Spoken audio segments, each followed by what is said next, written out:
chers amis et paroissiens de Saint-Vincent-de-Paul, en ce dimanche de la parole de Dieu, nous sommes convoqués au nom du Père et du Fils et du Saint-Esprit. Amen. Que Dieu, notre Père, et Jésus-Christ, notre Seigneur, qui nous appelle à le suivre, vous donne la grâce et la paix. Béni soit Dieu, maintenant et toujours. Aujourd'hui, la parole de Dieu nous invite à la conversion. Tournons-nous avec confiance vers celui qui peut changer nos cœurs.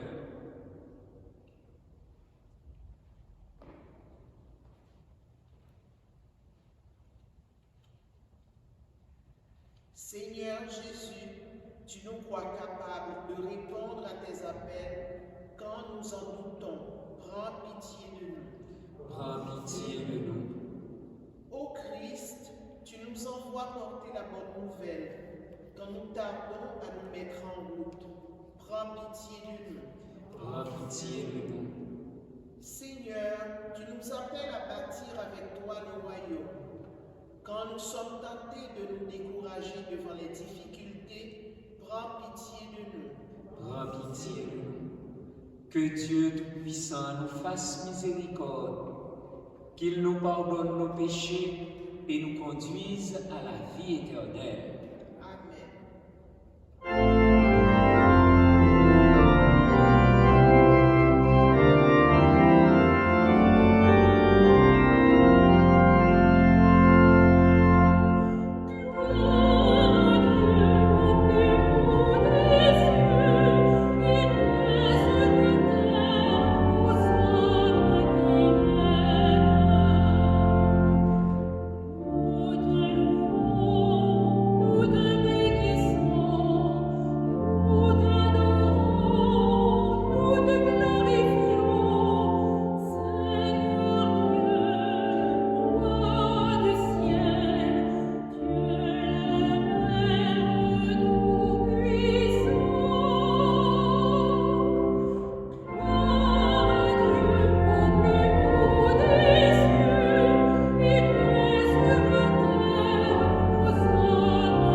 Prions le Seigneur.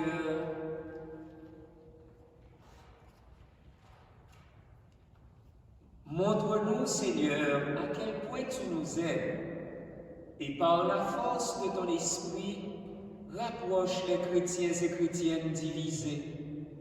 Que ton Église apparaisse clairement comme ton signe au milieu du monde, et que le monde, attiré par sa lumière, croit en Jésus, ton envoyé.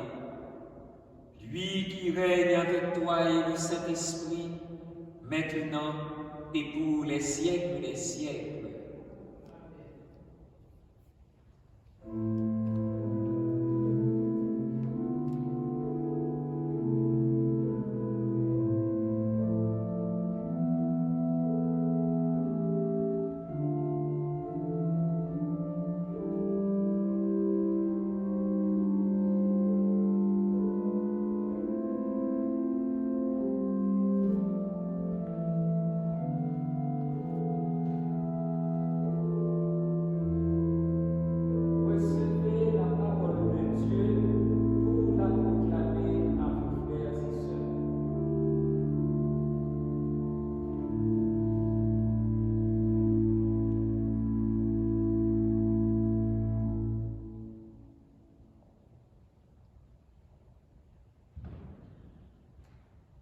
Lecture du livre de Jonas.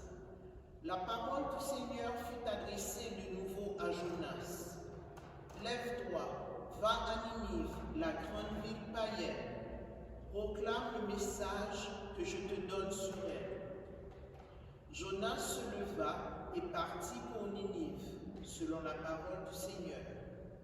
Or, Ninive était une ville extraordinairement grande. Il fallait 3 jours pour la traverser. Jonas la parcourut une journée à peine en proclamant « Encore 40 jours et Ninive sera détruite. » Aussitôt, les gens de Ninive crurent en Dieu. Ils annoncèrent un jeûne et tous, du plus grand au plus petit, se vêtirent de toile à sac. En voyant leur réaction et comment ils se détournaient de leur conduite mauvaise, Dieu renonça au châtiment dont il les avait menacés. Parole du Seigneur. Grâce à Dieu.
Lecture de la première lettre de Saint Paul apôtre aux Corinthiens.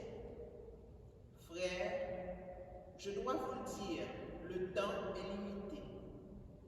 Dès lors, que ceux qui ont une femme, soit s'ils n'avaient pas de femme, ceux qui pleurent, comme s'ils ne pleuraient pas, ceux qui ont de la joie, comme s'ils n'en avaient pas, ceux qui font des achats, comme s'ils ne possédaient rien, ceux qui profitent de ce monde, comme s'ils n'en profitaient pas vraiment, car il passe, ce monde, tel que nous le voyons. Parole du Seigneur.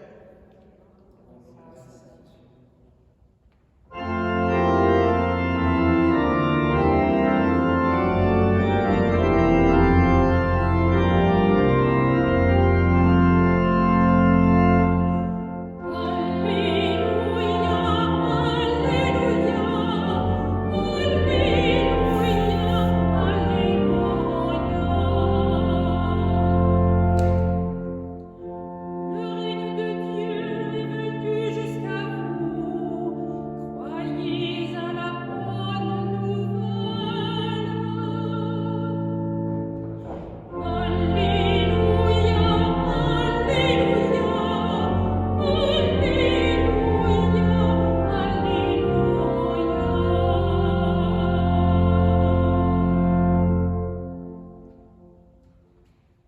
Le Seigneur soit avec vous.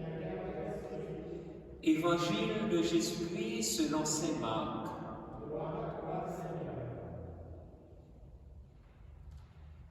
Après l'arrestation de Jean le Baptiste, Jésus partit pour la Galilée proclamer l'évangile de Dieu. Il disait: les temps sont accomplis, le règne de Dieu est tout proche, convertissez-vous et croyez à l'évangile. Passant le long de la mer de Galilée, Jésus vit Simon et André, le frère de Simon, en train de jeter les filets dans la mer, car c'étaient des pêcheurs. Il leur dit: venez à ma suite, je vous ferai devenir pêcheurs d'hommes. Aussitôt, laissant leurs filets, ils le suivirent.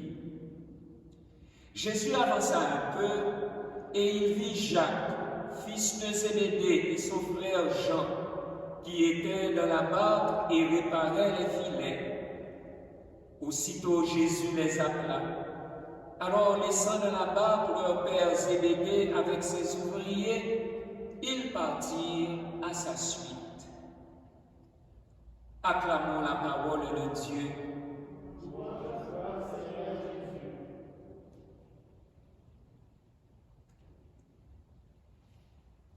Aujourd'hui, l'Église célèbre le dimanche de la parole de Dieu. C'est sur demande du pape François, le 30 septembre 2019, dans une lettre apostolique sous forme de motu proprio, Aperurut illis. Il leur ouvrit l'intelligence de la parole de Dieu. C'est par cette lettre que le pape décréta le 3e dimanche du temps ordinaire, dimanche de la parole de Dieu. Alors, la parole de Dieu, c'est ce qui nous rassemble. C'est cette parole de Dieu qui nourrit notre vie. La parole de Dieu, c'est la base de notre existence chrétienne. Voilà pourquoi, et dans la liturgie eucharistique, nous pouvons dire qu'il y a d'abord la table de la parole de Dieu et la table de l'Eucharistie. Comme vous le remarquez assez souvent, et quand on lit la parole de Dieu, on dit à la fin du texte « parole de Dieu ». Et nous répétons « nous rendons grâce à Dieu ». C'est-à-dire, la parole qui vient d'être proclamée, elle est la parole vivante même de Dieu. C'est une parole que l'on tire dans un livre, mais c'est Dieu lui-même qui parle à ses enfants, à ses auditeurs et auditrices. Quant à l'Évangile, non seulement en disant proclamation de la bonne nouvelle de Jésus-Christ selon saint Marc pour aujourd'hui, et en répétant la parole, donnant une réponse à cette parole de Dieu, nous posons un petit geste. On fait une croix sur son front, une deuxième sur la bouche et une troisième sur la poitrine. Ce rite évangélique, c'est pour dire que la parole de Dieu éclaire mon intelligence, que je la proclame avec ma bouche et que je la vive dans mon cœur. Voilà le sens de ces 3 petites croix quand on proclame l'Évangile. Et vous remarquez aussi, après la lecture, après la proclamation de la parole de Dieu, le prêtre donne un baiser au livre de l'Évangile en disant que cette parole efface mes péchés, que cette parole purifie mon cœur. Parce que la parole de Dieu, c'est ce qui nous tient en éveil. Sans la parole de Dieu, nous n'avons pas vraiment une présence vivifiante du Christ. C'est bien vrai, il est présent dans l'Eucharistie, mais même l'Eucharistie est accompagnée d'une parole. Il prit le pain, il rendit grâce, il le rompit et le donna aux disciples. Donc l'importance de la parole de Dieu, c'est ce qui fait notre être, notre vie de baptisé. Et c'est ce que nous célébrons aujourd'hui.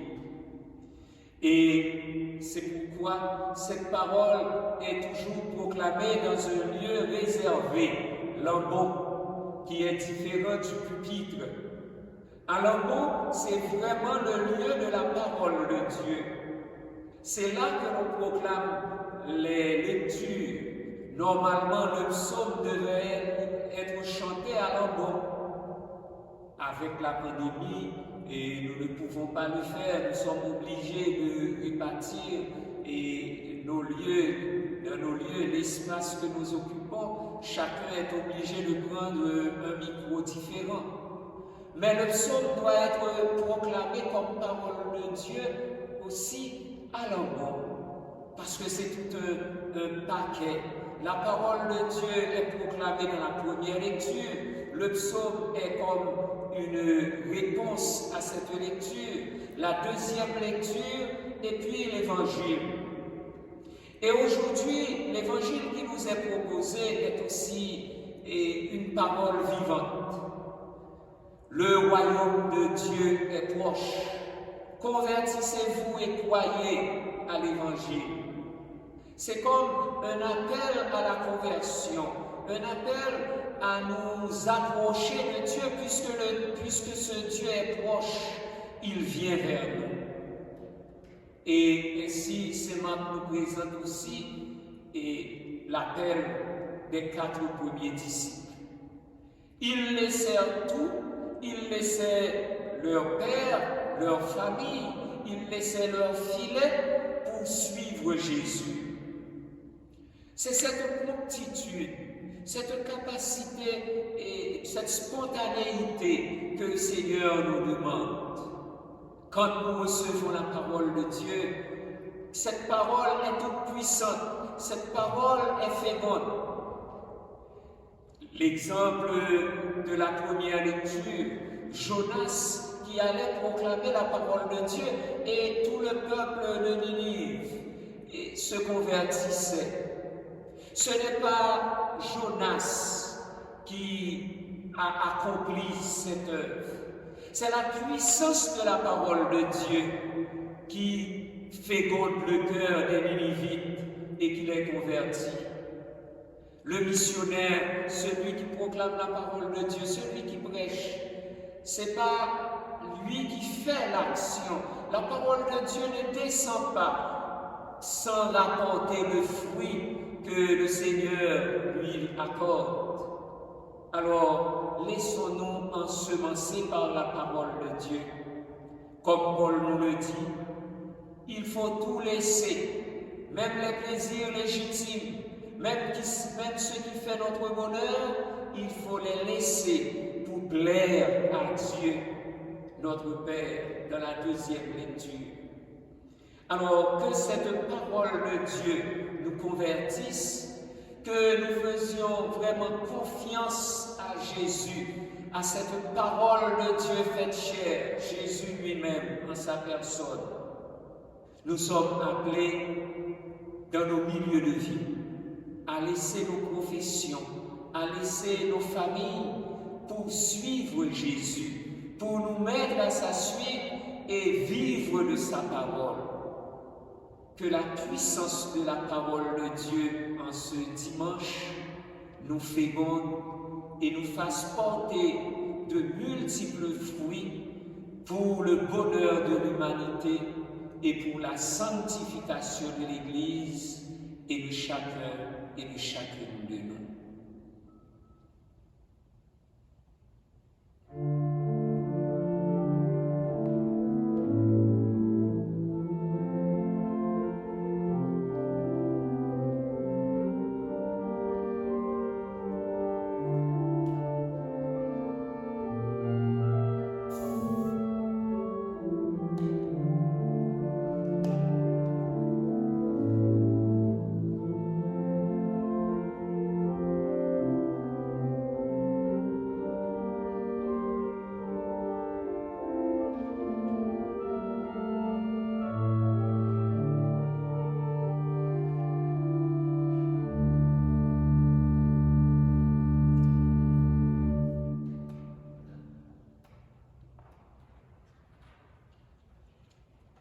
Proclamons la foi de l'Église avec le symbole de Nicée-Constantinople.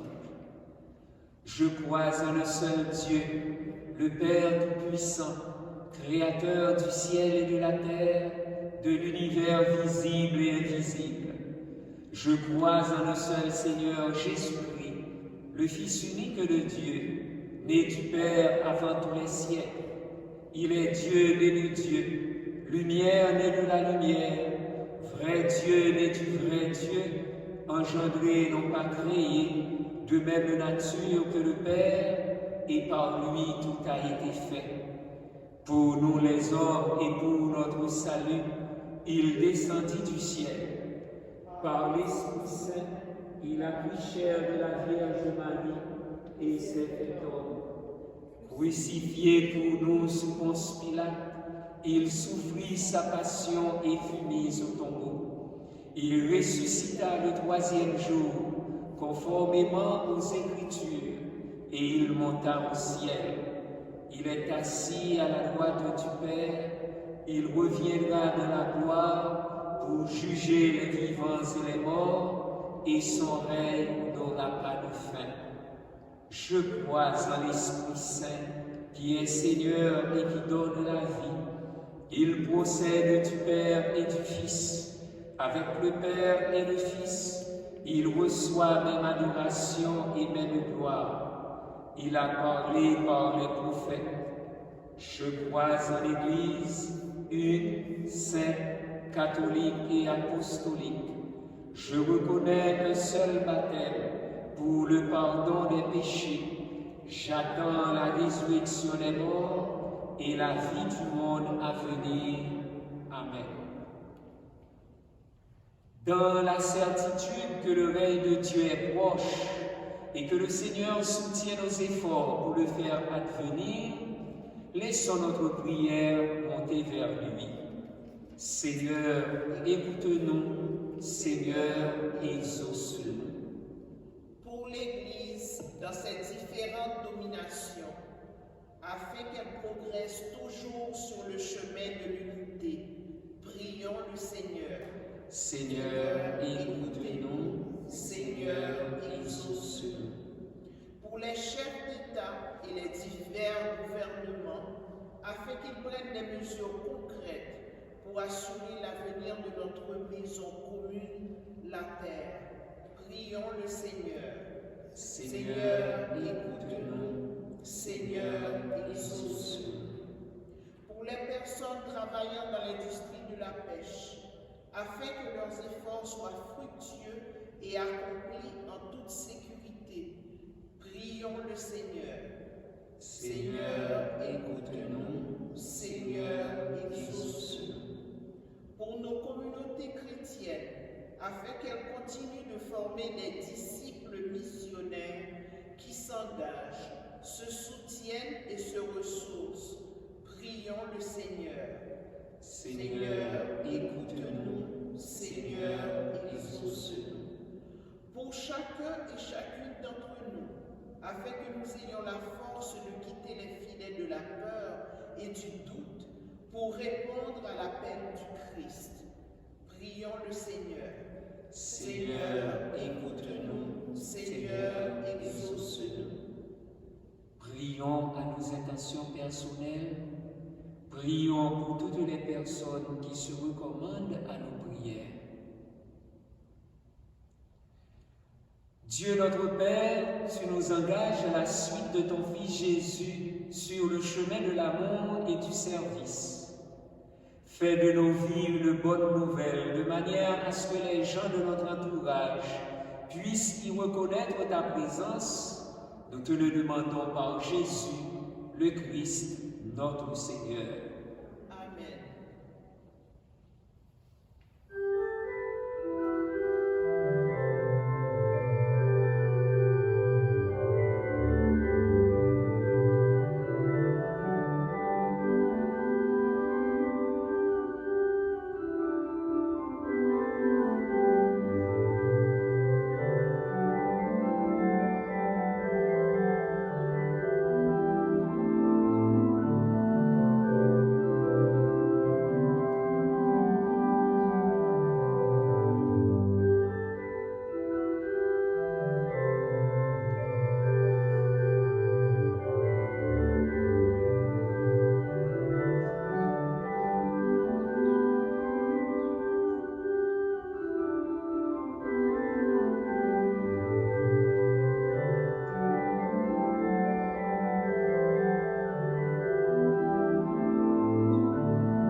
En célébrant le mémorial de notre salut, nous te supplions, Seigneur, que le sacrement de ton amour soit pour nous le signe de l'unité et le lien de la charité, par Jésus le Christ, notre Seigneur.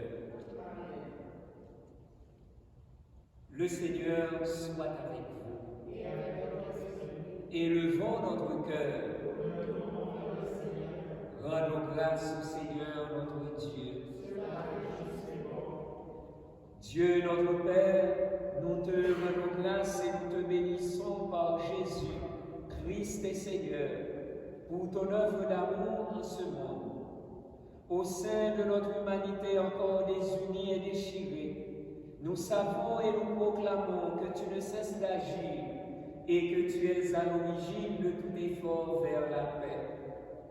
Ton esprit travaille au cœur des hommes et les ennemis enfin se parlent. Les adversaires se tendent la main. Des peuples qui s'opposaient acceptent de faire ensemble le parti du chemin. Oui, c'est à toi, Seigneur, que nous le devons. Si le désir de s'entendre l'emporte sur la guerre, et si la soif de vengeance fait place au pardon, et si l'amour triomphe de la haine. C'est pourquoi nous devons toujours te rendre grâce et te bénir en unissant nos voix à celles qui te chantent unanimes dans les cieux.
Dieu de l'univers, nous te rendons grâce pour Jésus, ton Fils, venu dans notre monde en ton nom.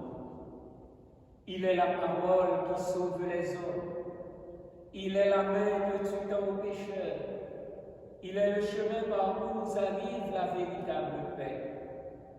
Alors que nous étions loin de toi, Dieu, notre Père, c'est par lui que tu nous as fait revenir. C'est lui, ton propre Fils, qui a été livré au pouvoir des hommes, afin que nous soyons, par sa mort, en paix avec toi et entre nous. Aussi pouvons-nous maintenant célébrer en reconnaissance le mystère de cette réconciliation qu'il nous a lui-même obtenue. Nous t'en prions, Père, sanctifie ces offrandes par la puissance de ton Esprit, alors que nous accomplissons ce que Jésus nous a dit de faire. Au cours du repas qu'il partageait avec ses disciples, avant de s'offrir à toi pour notre libération, il prit le pain en te rendant grâce.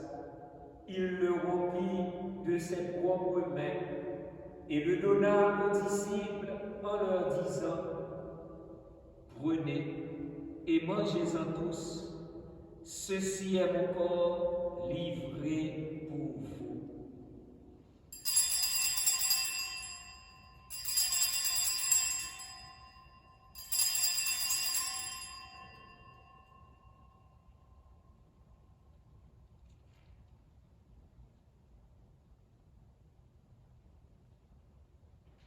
De la même façon, ce soir-là, tenant entre ses mains la coupe de bénédiction, il te rendit grâce pour ta miséricorde donna la coupe à ses disciples en leur disant, « Prenez et buvez-en tous, car ceci est la coupe de mon sang, le sang de l'alliance nouvelle et éternelle, qui sera versé pour vous et pour la multitude en rémission des péchés. Vous ferez cela en mémoire de moi. »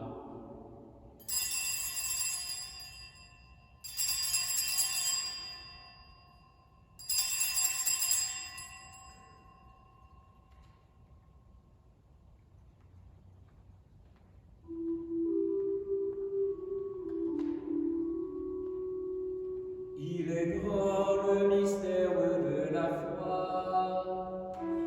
Nous proclamons ta mort, Seigneur Jésus. Nous célébrons ta résurrection. Nous attendons ta venue dans la gloire.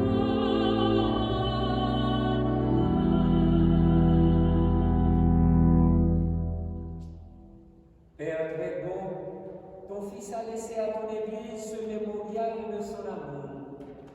En rappelant ici sa mort et sa résurrection, nous te présentons cette offrande qui vient de toi, le sacrifice qui nous rétablit dans ta grâce. Accepte-nous aussi avec ton Fils bien-aimé.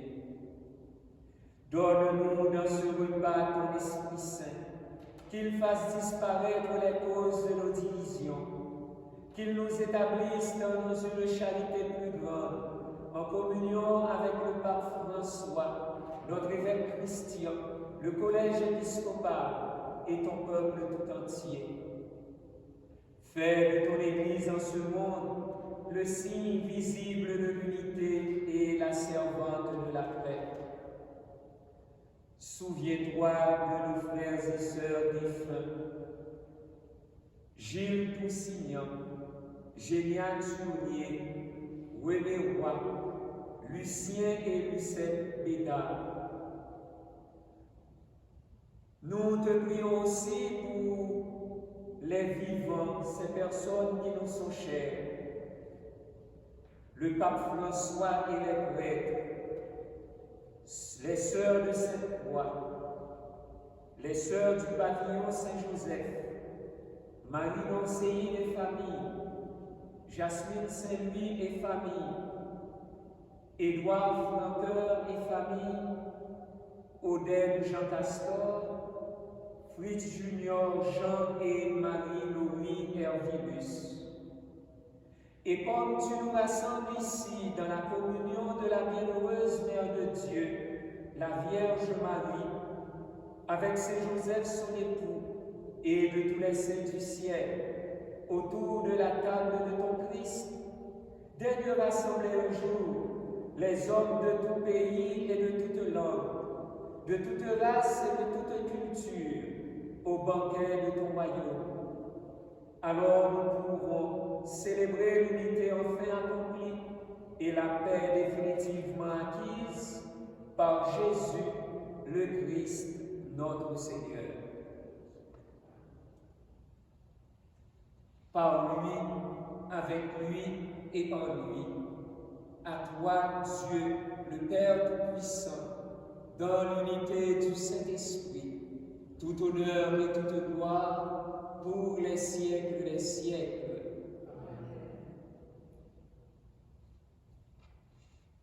Unis dans le même esprit, nous pouvons dire avec confiance la prière que nous avons reçue du Sauveur. Notre Père qui es aux cieux, que ton nom soit sanctifié, que ton règne vienne, que ta volonté soit faite sur la terre comme au ciel. Donne-nous aujourd'hui notre pain de ce jour. Pardonne-nous nos offenses, comme nous pardonnons aussi à ceux qui nous ont offensés, et ne nous laisse pas entrer en tentation, mais délivre-nous du mal. Délivre-nous de tout mal, Seigneur, et donne la paix à notre temps. Par ta miséricorde, libère-nous du péché. Rassure-nous devant les épreuves, cette vie où nous espérons espérons le bonheur que tu promets et l'avènement de Jésus-Christ, notre Sauveur. C'est à toi qu'appartiennent le règne, la puissance et la gloire pour les siècles des siècles. Seigneur Jésus-Christ, tu as dit à tes apôtres, je vous laisse la paix, je vous donne ma paix. Ne regarde pas le péché, mais la foi de ton Église. Pour que ta volonté s'accomplisse, donne-lui toujours cette paix et conduis-la vers l'unité parfaite, toi qui règnes pour les siècles des siècles. Que la paix du Seigneur soit toujours avec vous.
Heureux les invités au repas du Seigneur.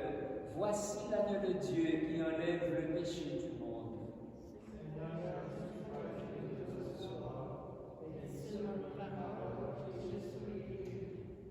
Le corps du Christ.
Après avoir participé au sacrifice du Christ, nous te demandons, Seigneur, d'envoyer sur le corps tout entier de l'Église ton esprit de sainteté, afin qu'il entraîne ceux qui portent le nom de chrétiens à te servir dans l'unité de la foi. Par Jésus le Christ, notre Seigneur. En ce dimanche de la parole de Dieu, c'est aussi l'occasion d'inviter les familles à lire la parole de Dieu, à la méditer ensemble, en communauté. Un grand merci à tous ceux et celles qui nous ont aidés à vivre cette Eucharistie, à Nathalie, à Marie-Hélène, à Denis et à notre sacristine Thérèse. Comme je l'avais annoncé, à partir de cette semaine, on peut, sur le site de la paroisse, faire un don, une offrande comme on veut, puisqu'il y a une plateforme qui a été créée avec Canada Don. Un grand merci à chacun et à chacune, et je vous invite à toujours prier l'une pour l'autre, particulièrement pour les malades, pour les membres de notre communauté paroissiale, pour tous les amis de Saint-Vincent de Paul. Que le Seigneur nous accorde la grâce de l'unité et de la paix. Le Seigneur soit avec vous. Que Dieu Tout-Puissant vous bénisse, le Père, le Fils et le Saint-Esprit. Allez dans la paix du Christ. Bon dimanche et bonne semaine.